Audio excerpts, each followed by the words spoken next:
Bonjour Sarah, bonjour à toute l'équipe de la matinale. Soyez fortifiés et encouragés dans la mission que vous accomplissez. Bonjour aux auditeurs et aux internautes de l'émission Bonne Nouvelle. Que cette parole prononcée à la naissance du Christ soit votre vérité en ce jour. Il est donc dit, ne craignez point, car je vous annonce une bonne nouvelle qui sera pour tout le peuple le sujet d'une grande joie. C'est aujourd'hui dans la ville de David, il vous est né donc un sauveur qui est le Christ, le Seigneur. Oui, en ces temps de troubles, où la peur, le stress, l'angoisse, l'incertitude du lendemain polluent la qualité de l'air de la vie, le Christ est la bonne nouvelle. Un sauveur nous a aidés. Il nous a aussi rapporté le récit d'un homme qui fut émerveillé en voyant le nouveau-né. Lisons donc Luc 2 à partir du verset 25. Il déclare « Et voici il y avait à Jérusalem un homme appelé Siméon. Cet homme était juste et pieux. Il attendait la consolation d'Israël et l'Esprit Saint était sur lui. Il avait été divinement averti par le Saint-Esprit qu'il ne mourrait point avant d'avoir vu le Christ du Seigneur. Il vint donc au temple, poussé par l'Esprit, et comme les parents apportaient le petit enfant Jésus pour accomplir donc à son égard ce qu'ordonnait la loi, il le reçut dans ses bras, bénit Dieu et dit « Maintenant Seigneur, tu laisses ton serviteur s'en aller en paix selon ta parole, car mes yeux ont vu ton salut, salut que tu as préparé devant tous les peuples, lumière pour éclairer les nations et gloire d'Israël, ton peuple. » Son père et sa mère étaient dans l'admiration des choses qu'on disait de lui. Simeon les bénit et dit à Marie, sa mère, « Voici cet enfant est destiné à mener la chute et le relèvement de plusieurs en Israël et à devenir un signe qui provoquera la contradiction. Et à toi-même, une épée te transpercera l'âme, afin que les pensées donc de beaucoup de cœurs soient dévoilées. » Fin de citation. En ce 21e siècle, le Christ demeure, le salut préparé devant tous les peuples, lumière pour éclairer les nations. En ces heures sombres que vit notre Guadeloupe, Dieu seul sait combien nous avons besoin de la lumière du Christ pour éclairer notre Guadeloupe. L'évangéliste Luc continue en nous relatant le parcours d'une femme âgée, contemporaine du Christ, toujours en Luc chapitre 2. Il y dit au verset 36, « Il y avait aussi une prophétesse Anne, fille de Phanuel de la tribu d'Aser. Elle était fort avancée donc en âge et elle avait vécu 7 ans avec son mari depuis sa virginité. Restée veuve et âgée de 84 ans, elle ne quittait pas le temple et elle servait Dieu nuit et jour dans le jeûne et dans la prière. Étant survenue elle aussi à cette même heure, elle louait Dieu et elle parlait de Jésus à tous ceux qui attendaient la délivrance de Jérusalem. » Fin de lecture. Le Christ est une espérance attendue, concrétisée et éternelle. L'histoire de cette veuve enseigne donc un principe fondamental. Même quand la promesse de Dieu est immuable, même quand le projet de Dieu est irrévocable, nous devons contribuer à sa mise en œuvre, à son accomplissement en préparant le chemin par la prière. Avez-vous remarqué que tout le monde prie? Avez-vous observé que tout le monde a un besoin ou des besoins auxquels il ne peut y répondre seul? Avez-vous remarqué que tout le monde prie? Dans la vie de tous les jours, dans les courriers administratifs, sur le plan religieux. Nous partageons tous ce point commun, la prière. Elle est avant toute chose l'expression personnelle de ses besoins. C'est le moyen d'affirmer nos limites et de faire appel à une intervention extérieure. Une déclaration de David l'illustre parfaitement bien dans le psaume 34, le verset 7, où il déclare « Quand un malheureux crie, l'Éternel entend et le sauve de toutes ses détresses. » La prière est aussi l'expression des problématiques d'un groupe. Quel que soit le nombre, ce groupe affirme par le moyen de la prière ses limites, son incapacité à régler seul une crise. Le groupe sollicite une intervention divine. Nous retrouvons la place de la prière dans des moments critiques, tels qu'en Exode 3, verset 7, où il est dit « L'Éternel dit, j'ai vu la souffrance de mon peuple qui est en Égypte. J'ai entendu les cris que lui font pousser ses oppresseurs, car je connais ses douleurs. » Parce que le peuple a crié à Dieu, même dans la clandestinité. Dieu a vu, Dieu a entendu et Dieu a décidé d'intervenir. C'est dans ce contexte que Moïse entre en scène avec ce slogan « Laisse aller mon peuple ». Face au projet de génocide de Haman, premier ministre de l'Empire perse, la reine Esther lance au peuple juif un appel au jeûne et à la prière. La combinaison entre prière et action a débouché sur l'annulation de ce projet machiavélique. Et cela donnait donc naissance à la première fête des Pourim.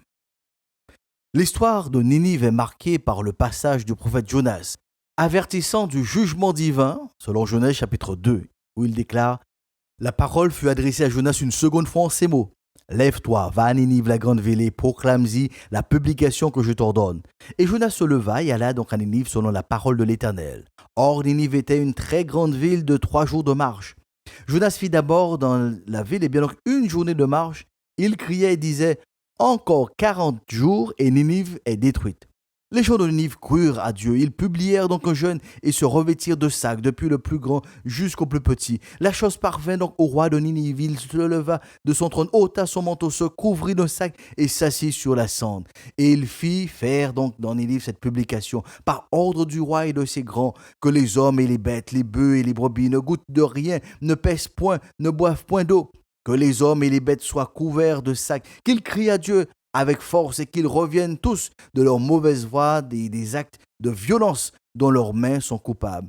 Qui sait si Dieu ne reviendra pas et ne se repentira pas, s'il ne renoncera pas à son ardente colère, en sorte que nous ne périssions point. Dieu vit qu'ils agissaient ainsi et qu'ils revenaient de leur mauvaise voie. Alors Dieu se repentit du mal qu'il avait résolu de faire et il ne le fit point. Nous comprenons donc que la prière est un levier puissant qui oriente l'histoire dans un sens ou un autre. Elle a la capacité d'incliner favorablement le cœur de Dieu. C'est aussi à cela que nous assistons lors de l'entretien entre Abraham et Dieu avant la destruction de Sodome et de Gomorrhe selon Genèse 18. Il est dit, et l'Éternel dit, le cri entre Sodome et Gomorrhe s'est accru et leur péché est énorme. C'est pourquoi je vais descendre et je verrai s'ils ont agi entièrement selon le bruit venu jusqu'à moi, et si cela n'est pas, je le saurai. Les hommes s'éloignèrent et allèrent vers Sodome. Mais Abraham se tint encore en présence de l'Éternel. Abraham s'approcha et dit, « Feras-tu aussi périr le juste avec le méchant? Peut-être y a-t-il 50 justes au milieu de la ville.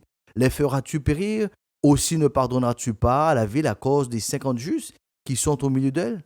Faire mourir le juste avec le méchant, en sorte qu'il en soit du juste comme du méchant. Loin de toi cette manière d'agir, loin de toi. Celui qui juge toute la terre n'exercera-t-il pas la justice? » Et l'Éternel dit, « Si je trouve dans Sodome 50 justes, au milieu de la ville, je pardonnerai à toute la ville à cause d'eux. » Abraham en prie et dit, « Voici, j'ai osé parler au Seigneur, moi qui ne suis que poudre et cendre. Peut-être que des 50 justes en manquera-t-il 5. Pour 5 détruiras-tu toute la ville? » Et l'Éternel dit, « Je ne la détruirai point si j'y trouve 45 justes. » La démarche d'Abraham ou l'intercession d'Abraham nous enseigne que ce n'est pas la recherche d'un intérêt personnel qui motive la prière, mais une soif de la justice.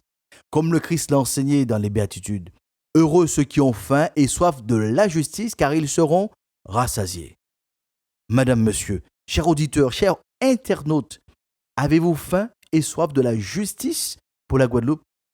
Si c'est le cas, prions pour la Guadeloupe.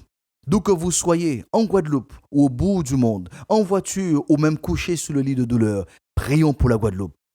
Sans annuler la nécessité d'une négociation, prions ensemble pour le pays. Sans mettre de côté aucune force vive, ensemble, prions. Parce que nous aspirons à une Guadeloupe 2.0. Ensemble, prions, ensemble, agissons. Que nous le comprenions ou pas, que nous le voulions pas, la guérison de la Guadeloupe passe par le carrefour giratoire de la prière, avant et après le carrefour giratoire des négociations et du travail pour la reconstruction. Car il est dit en 2 Chroniques 7, verset 14, « Si mon peuple sous qui est invoqué mon nom s'humilie, prie et cherche ma face, et se détourne de ses mauvaises voies, je l'exaucerai, je le pardonnerai et je guérirai son pays. » La prospérité, la croissance, la stabilité de la Guadeloupe passe par le rond-point de la prière, qui est avant et après le rond-point de la dignité, de la justice et de l'unité. Car Jérémie 29, verset 7 déclare « Recherchez le bien-être de la ville où je vous ai déporté et priez l'Éternel en sa faveur, car de son bien-être dépend le vôtre. » Nous avons certainement mené beaucoup d'actions sans avoir prié. Comme aussi, nous ne devons pas prier sans agir. Pour ce dernier dimanche de décembre, pour ces derniers jours de 2021, d'où que nous soyons, Prions et travaillons pour la Guadeloupe 2.0 et que la bonne main de Dieu des cieux soit sur Kawakera. C'est avec cet appel international à la prière pour la Guadeloupe que nous mettons donc un terme à l'émission Bonne Nouvelle. Réécoutez-la sur la chaîne YouTube du Pasteur Josias qui reste disponible au 06 90 847 847. 06 90 847 847. Avec espérance, proclamons sur notre pays la paix de Dieu soit sur la Guadeloupe pour une meilleure saison.